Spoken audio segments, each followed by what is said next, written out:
Hi everyone and welcome back to the Crafty Yellow Camper, and today I've got another card for you using the Frozen Edges stamp set. This is available in the Autumn Winter catalogue and you can find it on page 50, where they've given you three ideas for some cards, and it shows you the stamp set and the dies that go with it. Okay, so this is the card that I've made. Quite a nice easy one for batch making, because you can do the die cutting in a batch, and you could do the stamping in a batch. And we've just got a stamped image inside there. So I'm going to put this to one side. This only uses the little snowflake dies, so it's quite quick to make. Okay, so first of all, I am using Petunia Pop, which is one of the newer in colours. Nobody said Christmas has to be all red and green, did they? I like blues and pinks and purples as well. So this is half of an A4 sheet cut down the middle, so cut at 10.5 and scored at 14.8, which gives us a C6 card base, but with the fold down the left hand side, so it opens that way.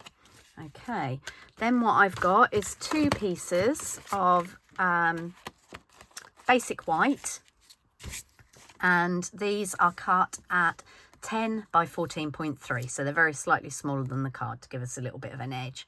Now we'll do the piece inside first. So obviously it's a landscape card, not a portrait, so we're going to put our greeting in the middle there, which I'm just finding because I swapped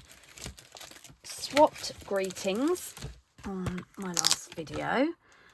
So let's just take that one off. I always put my greetings on the top of the stamp set so I don't lose them. So we are having, what does it say? What does it say? Wishing you all the things that warm your heart and lift your spirits. And obviously make sure you get it up the right way. So I need my ink pad. So here's my Petunia Pop ink pad, because this is a fairly new ink pad. It's quite juicy, so I'm just going to be careful on how I ink that up. I'm going to pop that in the middle. Okay, and then I always like to do a little bit of decoration around the edge. So I've got my snowflake from my last video, but I used balmy blue with that, so I'm just going to give that a quick clean, and then we're just going to go in the corners,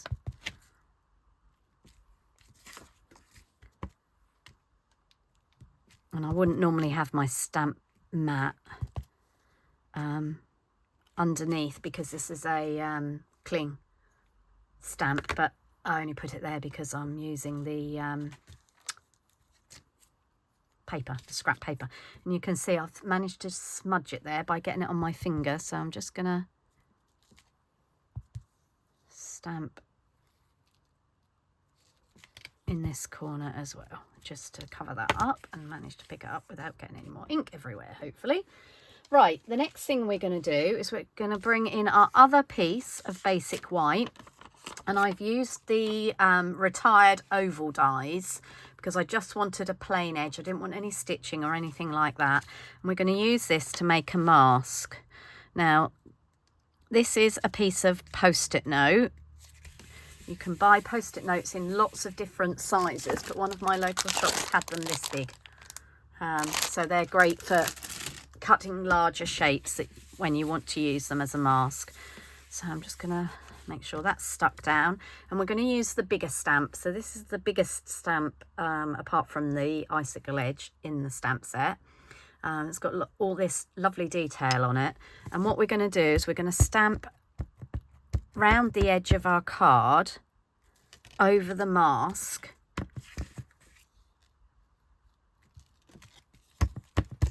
all the way around. So what I tend to do is sort of do the four corners first, and then if you've got any fill-in bits, you can fill those in a couple of different ways, Obviously I could bring this single snowflake back in, pop one in there. The other thing you can do is use the smaller edge. So just popping that in there, and we're going to do the same thing in there. Okay, so don't think you've got to use the whole stamp all the time, you know, use the edges for filling in.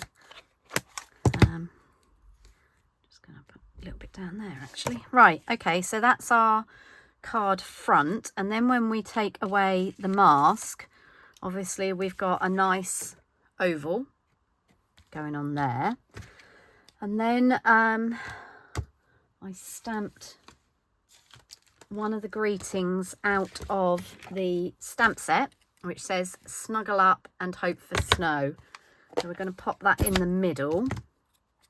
So this is another way of making a card with that sentiment in the middle, but without having to add an extra piece of card. So if you're making cards to post, obviously you don't want them too bulky. So if I was to put another section of cardstock on there, it's going to, you know, make it even more bulky, which we don't want to do. So I've found that by using a mask like we have done, it gives that illusion of another piece of card that doesn't add any bulk. Okay, right, so let's get rid of that and bring in our card base. So first of all, we'll put the middle sentiment in.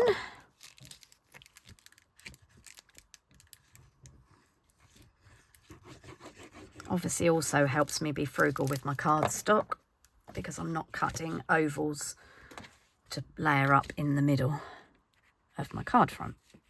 Okay, I'm just going to pop that in there like that, and then we're going to pop this one on the front. Again, great for production line Christmas cards. I should be making these probably in sort of bulks of 10 because it's quick and easy. You can cut all your cardstock first. You could bulk stamp your sections. Although I would say if you are going to bulk stamp 10 of these, I would clean off this stamp in between probably every 2 or 3, because as you can see, you end up with ink round, hopefully you can see that, ink round the edge of the stamp. And if you keep inking and stamping and inking and stamping, you can see on this one as well, then you will end up with marks. So it's fine to bulk stamp, but do a couple, maybe 3, and then clean the stamp off and start again.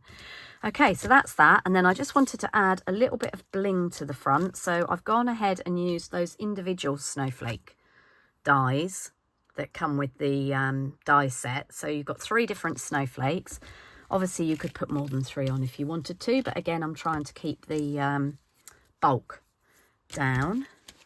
And another good opportunity for using up our edges.